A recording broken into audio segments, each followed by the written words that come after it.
دوستو، یہ جو کہانی آج میں آپ کو سنانے والا ہوں، یہ کہانی آپ کی زندگی بدلنے کی ہمت رکھتی ہے۔ بس شرط یہ ہے کہ آپ کو اس کہانی کو تھوڑا دھیان سے سننا پڑے گا۔ یہ کہانی ایک عورت کی ہے جو ظاہری طور پر بہت نیک اور پرہیزگار نظر آتی تھی۔ اس کا نام فاطمہ تھا اور وہ ایک اسلامی معاشرے میں رہتی تھی۔ بھائی اور بہنیں بھی ایک دوسرے کے ساتھ بہت محبت سے رہتے تھے۔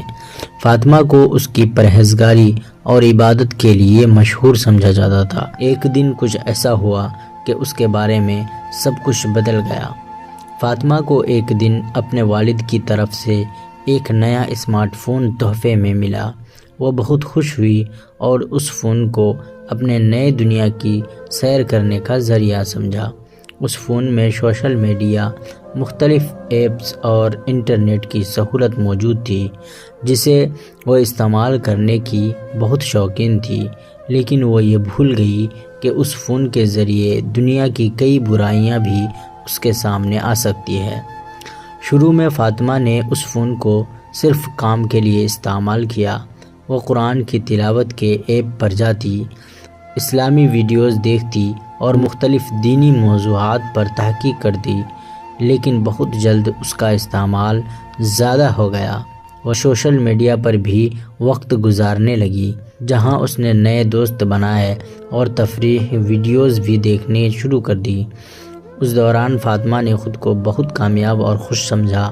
ایک دن فاطمہ نے ایک گانے کی ویڈیو دیکھنے کا آغاز کیا جو اس کی نظر میں صرف تفریح کے لیے تھا، لیکن اس ویڈیو نے اس کی زندگی کا رخ بدل دیا۔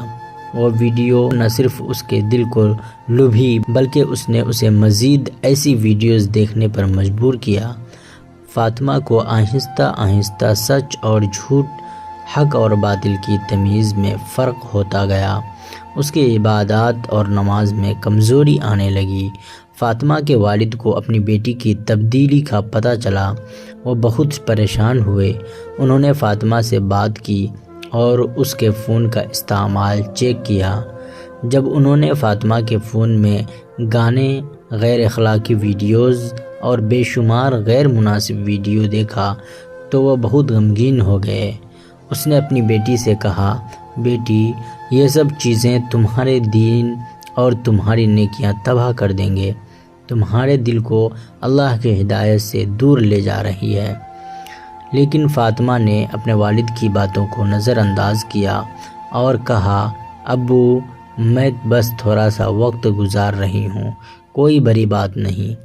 فاطمہ کی بے احتیاطی اور والد کی نصیحت کو نہ ماننے کی وجہ سے اللہ تعالیٰ کا عذاب اس پر آنا شروع ہو گیا۔ ایک دن فاطمہ کو اچانک شدید سردی اور بخار کا سامنا ہوا۔ اس کی حالت اتنی بگڑ گئی کہ وہ بستر سے اٹھ نہ سکی۔ اس دوران اس کے والد نے اس کے ساتھ دعا کی اور اللہ سے معافی کی درخواست کی۔ فاطمہ کی بیماری اتنی شدید ہوئی کہ وہ ایک دن ہوش کھو بیٹھی۔ جب اس کے والد نے اسے اسپتال لے جایا تو ڈاکٹرز نے کہا کہ اس کی حالت نازک ہے۔ اس وقت فاطمہ کو احساس ہوا کہ اس کی ساری سرگرمیاں اس کی صحت اور روحانیت کو نقصان پہنچا رہی ہے۔ یہ وقت تھا جب فاطمہ نے اللہ کی ہدایت کو سمجھا اور اپنی غلطیوں کا اعتراف کیا۔ اس نے اپنے والد سے معافی مانگی اور اللہ سے دعا کی کہ وہ اسے اپنی ہدایت دے۔ وہ دن فاطمہ کی زندگی کا سب سے بڑا سبق تھا۔ اس نے اپنی تمام غیر ضروری سرگرمیوں کو ترک کر دیا، قرآن کی تلاوت اور نماز کو اپنی روزمرہ کی زندگی کا حصہ بنا لیا۔ فاطمہ کی بیماری سے صحت یابی کے بعد اس کی زندگی میں بڑی تبدیلی آئی۔ اللہ کی ہدایت کی بدولت وہ دوبارہ ایک نیک اور پرہیزگار عورت بن گئی۔ اس نے اپنے والد کی نصیحت کو سمجھا اور اس کے بعد اس نے اسمارٹ فون کا استعمال بھی حد میں رکھ کر کیا۔